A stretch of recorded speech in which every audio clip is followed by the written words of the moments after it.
বাংলাদেশ এবং অস্ট্রেলিয়া সিরিজের ফার্স্ট দুইটা ওয়ানডে সিরিজের পরে সোশ্যাল মিডিয়াতে অনেকেই অনেক কথা বলছেন, অনেকগুলা যদি বলি নিউজ পেপার থেকে শুরু করে টিভি চ্যানেলেরও কিছু কিছু রিপোর্টে আমরা দেখলাম যে মিরাজকে একটা স্বার্থপর জায়গা থেকে বলা হচ্ছে। সো সেখানে বলা হচ্ছে যে মোসাদ্দেক সৈকতকে কেন সেকেন্ড ওডিআইতে বল বেশি দেওয়া হয়নি, সে আগের ওডিআইতে দুইটা উইকেট নিয়েছে, এরকম অনেকগুলো কথা চলছে। অ্যাকচুয়ালি সেকেন্ড ওয়ানডের কথা যদি বলি, সেক্ষেত্রে আসলে মিরাজ কি ওই টাইমে মোসাদ্দেককে বোলিংটা দেওয়াটা উচিত ছিল কিনা, কিংবা এই কথাটা কতটুকু সত্য যে আসলে স্বার্থপর মিরাজ টাইপের একটা হ্যাশট্যাগ জুড়ে গেছে মিরাজের সাথে সেকেন্ড ওডিআই এর পরে আমরা যেটা দেখলাম। পান্না ভাই, প্রথমত একটা বিষয় সেটা হচ্ছে টিম কম্বিনেশন বা টিম ইনস্ট্রাকশন ডিসিশন গুলো ওই সময়ের কনটেক্সটে কার কি অবস্থা আছে সেটা তো আমরা জানি না, বাইরে থেকে তো আমরা সেই মন্তব্যটা করতেও পারবো না। তবে মেহেদী মিরাজের ক্যাপ্টেন্সিতে কিছু জিনিস দেখা যায়, কিছু সিলি জিনিস দেখা যায় যেগুলো আসলে টিম সাফার করে। ডেফিনেটলি এটা আমারও প্রশ্নের জায়গা যে কেন মোসাদ্দেক হোসেন সৈকতকে ওইরকম ভাবে ইউজ করেন নাই। একটা যুক্তি হতে পারে দুজন ডানহাতি ব্যাটসম্যান ব্যাটিং করছিলেন, কিন্তু ওই দুজন ডানহাতি ব্যাটসম্যান ব্যাটিং করছিলেন তখন তো মেহেদী মিরাজ নিজেও বোলিং করেছেন। সো এটা একটা বিষয় আমার কাছে মনে হয় যে মিরাজ হয়তো বা মোসাদ্দেককে সেই সময়টাতে ট্রাই করাতে পারতেন, বাট সেটা করার নাই। এখন কেন তিনি করার নাই সেটার উত্তর তিনি বলতে পারেন। এখন তিনি সেলফিশ নাকি কি সেই মন্তব্য তো আসলে আমি এই জায়গা থেকে করতে পারি না, কারণ না জেনে কোনো মন্তব্য করা অবশ্যই না। ঠিক হবে না। বাট ক্রিকেটের দৃষ্টিকোণ থেকে আমার কাছে মনে হয়েছে যে ওই সময়টায় মোসাদ্দেক হোসেন সৈকতকে ব্যবহার করানো যেত বা ব্যবহার করানো উচিত ছিল। এবং যদি যুক্তিটা এরকম আসছে যে দুজন ডানহাতি ব্যাটসম্যান ছিলেন, তো ডানহাতি ব্যাটসম্যান ছিলেন তো মিরাজও বোলিং করেছেন, সো আলটিমেটলি সেই জায়গাটা যুক্তিটা খাটে না। তবে পাকিস্তানের সঙ্গে প্রথম ওয়ানডে ম্যাচ যেটা হয়েছিল, নাহিদ রানা সেদিন 5 উইকেট পেয়েছিলেন।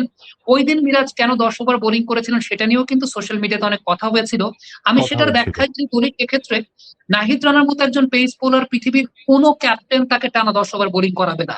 আমি তো আরো বলবো যে 7 ওভার টানা বোলিং করিয়েছেন, এটাই কিন্তু অনেক এক্সেসিভ ওয়ার্কলোডের ব্যাপার অনেক। নাহিদ রানার জন্য।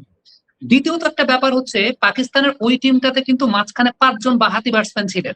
সো ম্যাচ আপ অনুযায়ী 5 জন বাঁহাতি ব্যাটসম্যানে একজন ডানহাতি অফ ব্রেক বোলার একদিক থেকে কন্টিনিউ করবেন, সেটাই স্বাভাবিক। এবং ওই টিমটাতে স্বাভাবিক। একজনই ডানহাতি অফ ব্রেক বোলার ছিলেন, সেটা মেহেদী হাসান মিরাজ। এখন প্রবলেম মেহেদী হচ্ছে মিরাজ। বাংলাদেশের একটা জিনিস হয়, আমি একটু আগে বলছিলাম যে আমাদের দেশে যে বিষয়টা হয় যে দুজন লোক মিলে যদি একজনকে মারতে থাকে, কন্টেক্সট না জেনে আরো 5 জন সেই জায়গাটায় ওই একজনকে মারতে চলে আসে। সো আলটিমেটলি এখানে আমরা যার দেখতে নারী তার চলন বাঁকা। মিরাজকে হয়তো বা কোনো কারণে দর্শকদের অনেকে একাংশের কাছে পছন্দ হয় না, তখন সবকিছুর মধ্যেই দোষ খুঁজে বের করার চেষ্টা করা হয়। বাট আমি অ্যাজ আ ক্রিকেট অ্যানালিস্ট যদি বলি, পাকিস্তানের সঙ্গে ওই ম্যাচে মিরাজের ক্যাপ্টেন্সিটা ঠিকই ছিল।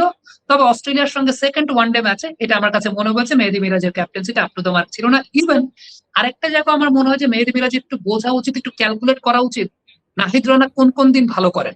আমি একটা বিষয় অবজার্ভ করে দেখেছি, নাহিদ রানা সে সমস্ত দিনই ভালো করেন যেদিন নাহিদ রানার প্রথম স্পেলটা একটু বড় হয়, মানে প্রথম স্পেলটা অন্তত 4 ওভারের হয়। ওই দিনটাতে নাহিদ রানার সাকসেস রেটটা বেশি। আপনি যদি দেখেন যে ম্যাচটায় নিউজিল্যান্ডের এগেনস্টে নাহিদ রানা 5 উইকেট পেয়েছেন, ওদের প্রথম স্পেলটা নাহিদ রানা 4 ওভারে করেছিলেন। পাকিস্তানের সঙ্গে 5 উইকেট পাওয়ার দিন প্রথম স্পেলটা তো 7 ওভারের ছিল, যেটা একটু এক্সেসিভ ছিল। তবে ডেফিনেটলি নাহিদ রানা পেরেছেন দেখে হয়তো বা 7 পর্যন্ত করিয়েছেন মিরাজ, এরপরে আর অবশ্যই। করার নেই, দ্যাট ওয়াজ গুড ডিসিশন। কিন্তু যেদিন যেদিন নাহিদ রানা একটু উইকেট শূন্য, দেখবেন যে ওই দিন তার প্রথম স্পেলটা আসলে 2 ওভার বা 3 ওভারের। এবং আমার কাছে মনে হয় যে 2-3 ওভারের স্পেল যখন নাহিদ রানা করেন, তখন হয়তো উইকেটটাকে ঠিকঠাক মতো এক্সপ্লোরও করার সুযোগটা পান না। তো এটাও মেহেদী হাসান মিরাজের আসলে বোঝা উচিত। দেখেন, আমি আমার এই বিশ্লেষণের জায়গাটাতে দুটা পয়েন্টেই কথা বললাম। যে জায়গাটা মিরাজের ক্যাপ্টেন্সিটা ভালো ছিল সেটা পয়েন্টেও কথা বলেছে, যে জায়গাটা জি। মিরাজের ক্যাপ্টেন্সিটা সিলি ছিল সেই জায়গাতেও কথা বলেছে। কিন্তু ওই যে বললাম যে আমাদের দেশে আমরা সবাইকে যে কোনো ট্যাগ দিয়ে দিতে পারি, আমরা সবাইকে যে কোনো ট্যাগ দিই, ট্যাগিংটা হয়, এগুলো এগুলো সবকিছু আমাদের পারিপার্শ্বিক একটা জায়গার, মানে ওই যে নাইমের ঘটনা যেটা বললাম না, এটা কিন্তু যেই বা যারা যেই পুলিশ সদস্যরা এই কাজটা করেছেন তারা কিন্তু কেউ আমাদের সোসাইটির বাইরের অংশ না। আমাদের দেশের অবশ্যই না। 65% মানুষ আসলে এরকম দিন শেষে। সো আলটিমেটলি ব্যাপারটা ওই যে ওই রকমই হয় যে ওই প্লেয়ারদের মধ্যেও আহ ওই যে কারো ব্যাপারে ঠিকঠাক মতো না জেনে একটা মন্তব্য করে দেওয়া, তিনি কেন কোন কনটেক্সটে, ডেফিনেটলি সাংবাদিকরা তার কাছে এক্সপ্লেনেশন চাইতে পারে। মিরাজের এক্সপ্লেনেশন আপনার কাছে পছন্দ হতেও পারে আবার নাও হতে পারে। এখন এখানে কাউকে আসলে আমার কাছে মনে হয় যে এইভাবে ট্যাগ লাগিয়ে দেওয়াটা, এটা আমাদের দেশে একটা অনেক বাজে সংস্কৃতির জায়গা।